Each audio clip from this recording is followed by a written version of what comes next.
but tragically we are not. Mr. Speaker. Called Aaron Gilmore. Mr. Speaker, it's an absolute pleasure to stand and speak after that prior speaker, because that woman previously was the Minister of Commerce in a Labor government that oversaw the loss of $2 billion of finance companies. That woman over there, only a few months ago, publicly said to the Dominion Post... Order. I think I can anticipate the member. There is a courtesy to refer to the member by their name or their title, and what the member said is not acceptable. It's unparliamentary, and ask the member to withdraw that comment and to apologise for it. I withdraw and apologise, Mr. Speaker. I wasn't quite sure what the bit was. I'll carry on. Just carry on and make no comment on my ruling. Thank you, Mr. Speaker. Mr. Speaker, you see, the Labor Party has either no idea or no plan. They keep talking about us as we have no plan, Mr. Speaker. But I look across the House over there, and those members over there are trying to create jobs for themselves, because in a few months' time they may need some, Mr. Speaker. And the budget the government has put forward is one that is going to create 170,000 jobs for the people of New Zealand, Mr. Speaker. Because we said, oh, we look over there, we look at those people over there, and they turn around, and they say, we need to create more jobs for the people of New Zealand. And that's what our budget does. It creates 170,000 new jobs. 170,000. I say to this member, Mr. Nash over there, go look at the Christchurch Press, Mr. Nash. And the Christchurch Press today, Saturday, the Saturday prior, there was 17 pages of jobs on Saturday, 15 pages the week before, 22 pages the week before that, Mr. Nash. And the members over there, if Labor keeps polling at 27, 26%, he'll need a job. Come down to Christchurch, because we employ people in Christchurch. We understand real businesses, Mr. Speaker. It is our party that understands the real nature of wealth creation. I look across over there and I think, how many of the members over there have created a business, have put their own capital at risk, and thought about the nature of how they're things to do? Mr. Burns has, for credit. Mr. Burns has created a vineyard. Things aren't so well in the vineyard sector right now, and that's not his fault. But he has put his capital at risk and he had created business. And I congratulate the member for doing that. But most of the Labor Party have not, Mr. Speaker. You see, their numbers, to be frank, at best, are illogical. They talk about our tax switch and say we put up income taxes on the rich, on the poor, by putting up GST, and we reduce income taxes, and that's a bad thing. Well, see, Mr. Speaker, what they forget, Mr. Speaker, the whole full story. You see, we put up taxes actually on those rich foreign corporations like Shell and BP and banks by changing the thin cap rules. They don't talk about it, Mr. Speaker. So we're taking more money from those rich foreign corporates, Mr. Speaker, than any other time, Mr. Speaker. They don't talk about the changes we made in the property sector, Mr. Speaker, to actually stop the rot that was occurring in the property sector, Mr. Speaker. If you don't believe me, go down and talk to any property investor or developer in Wanaka or Queenstown, and the breakdown that's occurred on IRD, stopping the rot of property speculation down there, Mr. Speaker. They're all gone quiet because they don't like it. Mr. Speaker, you look at the numbers. You look at the numbers, Mr. Speaker, and the impact on the change in GST. The reality is, Mr. Speaker, the change in GST impacts the rich more than impacts the poor. Because the rich people spend more money, Mr. Speaker. They spend more money, Mr. Speaker. Because they spend more money, they pay more in GST than people on low incomes, Mr. Speaker. Because the vast majority of people who earn under $45,000 a year do not pay income tax, Mr. Speaker. They don't like it, Mr. Speaker, because they know it's true. Mr. Speaker, when you look at... I want to touch now on the issue of assets. You see, Mr. Speaker, they are of the belief that selling an asset is bad. Doesn't matter what kind of asset it is, Mr. Speaker. Well, see, we believe if you've got a better thing to put your money into, selling your asset makes perfect sense. It's like the little entrepreneur tradesman decides he wants to actually sell a bit of his assets that he does have to put money into his business, Mr. Speaker, because the return from his business is going to be better. And that's what we are doing, Mr. Speaker. So we're going to build more assets, government assets, than ever been before. No, schools, Mr. Robertson. Schools, Mr. Robertson. New hospitals, Mr. Robertson. Roads, Mr. Robertson. All those things, they actually create wealth, Mr. Robertson.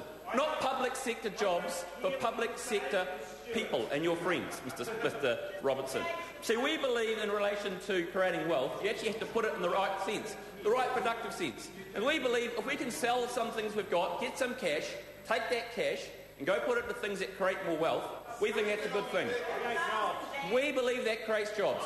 And in turn doing that, Mr Speaker, we believe that creates opportunities for the mums and dads out there to put their money into things that are sensible.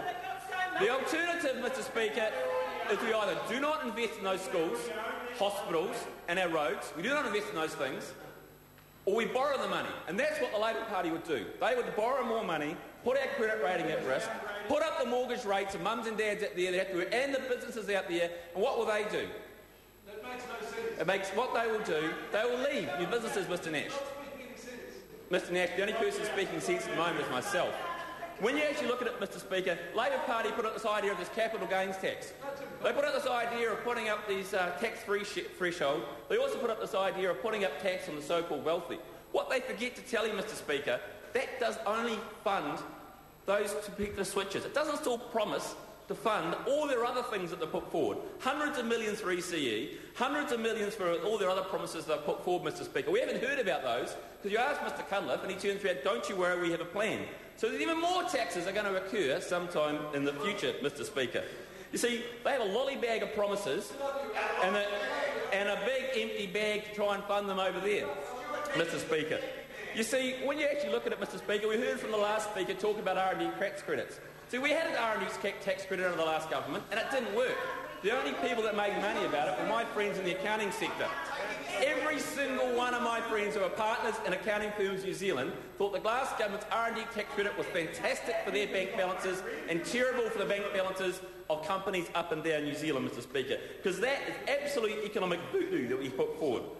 You see, Mr Speaker, the budget that we put forward here does have some wonderful things for my community in Christchurch. It has a situation where the $5.5 billion of government money will go to rebuild those things that are broken in my community, and I think that's a good thing.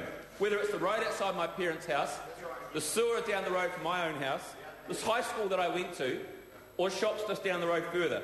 We need to rebuild our communities in Christchurch because it's the second biggest city in our country. In fact, it creates more economic wealth in my region and city of Canterbury than any other region in New Zealand bar one, Mr Speaker, relative to its population, and that's the good people of Southland.